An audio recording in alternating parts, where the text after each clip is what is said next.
Hi, I'm Greg Johnson, the CEO of Invoca, and we are in the countdown to Invoca Summit, which is coming up on October 4th. And as part of that, we're speaking with some of the finalists for our prestigious Invoca Summit Awards. So right now, today, I'm happy to be joined by Alyssa Hermosillo from the team at Bay Alarm Medical. She's part of the inside sales team. And congratulations, Alyssa, on being selected as a finalist for an Invoca Summit Award. Well, thank you so much. It's an honor. Well, great to have you today. I tell you what, we're almost next door neighbors. We live in the same part of the Bay Area, and I'm very familiar, at least with the Bay Alarm as a company. But do you mind sharing a little bit more for our audience around what you all do at Bay Alarm Medical?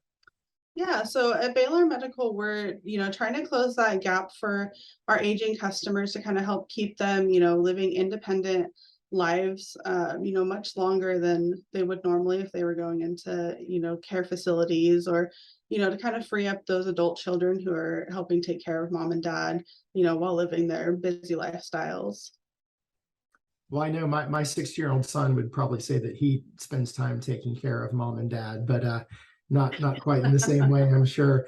You all have you've been an Invoca customer for a number of years, but it sounds like for you and your role in particular, you all have been using Invoca in some new ways over the past year. Do you mind sort of describing how you and the inside sales team uses Invoca technology, sort of broadly defined?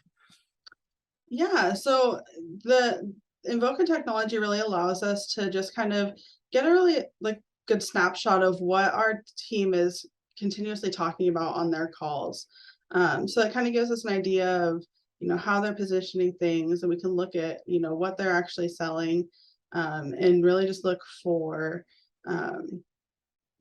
what might be missing or what we can help improve on. Gotcha. And I know I seem to recall seeing in our preparation notes, you all don't follow a very strict sales script at Bay Alarm Medical. Is that right? Correct. Okay. Do you mind talking a little bit, because I think I always find it interesting to compare and contrast the word sales script and sales process. And I think a lot of people have an allergic reaction to the idea of a sales script because they feel like it's mechanical and takes some of the humanity out of their interactions. But then conversely, when I talk to pretty much every successful selling organization, and if I say, do you have a sales process? They're like, well, yeah, because that's how we onboard and train new people and bring the best of our institutional learning. Can you talk a little bit about how you all see that in Bay Alarm Medical of, what's the role of the script versus the process, and how you think about where you fit in the range between those two things? Yeah, so when you think scripted calls, it really becomes very robotic and very monotonous in those, in those conversations that you're having with customers. But when you have just kind of a sales process that you're following, it really allows your sales reps or your sales agents to just kind of have a more natural conversation with their customers, to kind of take away that edge of, oh, like they're just trying to sell me something. It helps get the customer a little more engaged in what you're talking about.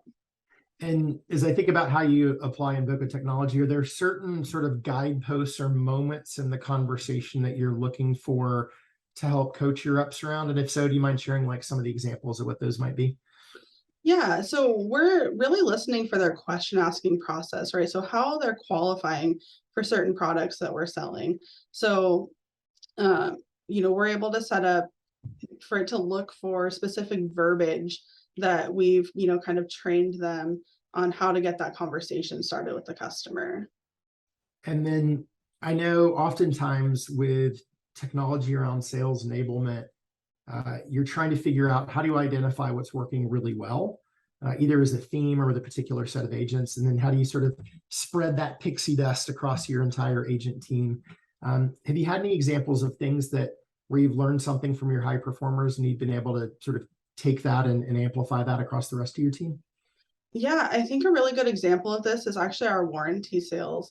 So we have a couple of people who are very consistent in how they're talking about and introducing that warranty to their customers.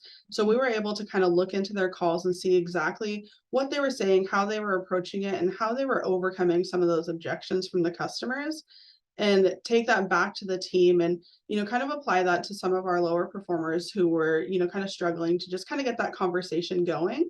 And over the past few months, we've actually seen an increase of about 14% there on that warranty take rate. Oh, wow. Oh, that's terrific. And then I imagine you're like everybody else in the sense that, COVID took what used to be a co-located team. Everybody had to work from home. Now we're all trying to figure out our version of, hybrid working arrangements. Can you talk a little bit about how technology has enabled and your team in a new world where, obviously it's much easier to coach and provide feedback when you're all sitting next to one another. It becomes a little bit harder when you're either never together or you're only together on an infrequent basis. Yeah, that's definitely been the hardest part about having a sales team that's remote, right? Is you really thrive in that in-office environment when you're around each other, kind of hearing consistently what they're saying and how they're saying it and applying that to your own calls. So that was one of our biggest struggles with moving remote. Invoca has allowed us to kind of have that snapshot into what's going on at home. So we can kind of help bring in that same dynamic to everyone who's, at home and not coming in as often. Yeah, good. Well, Alyssa, it's great to hear how you've been able to leverage and use the technology, and really appreciate your time today, and wish you luck as we announce the Invoca Summit Award winners in just a couple weeks. Awesome. Thank you so much. I really enjoyed it. Thank you. All right. And for those of you who haven't registered yet, you can join us at Invoca Summit on October 4th. You can register at invoca.com/summit, and we look forward to seeing you there. Thanks so much, everybody, and hope to talk again soon.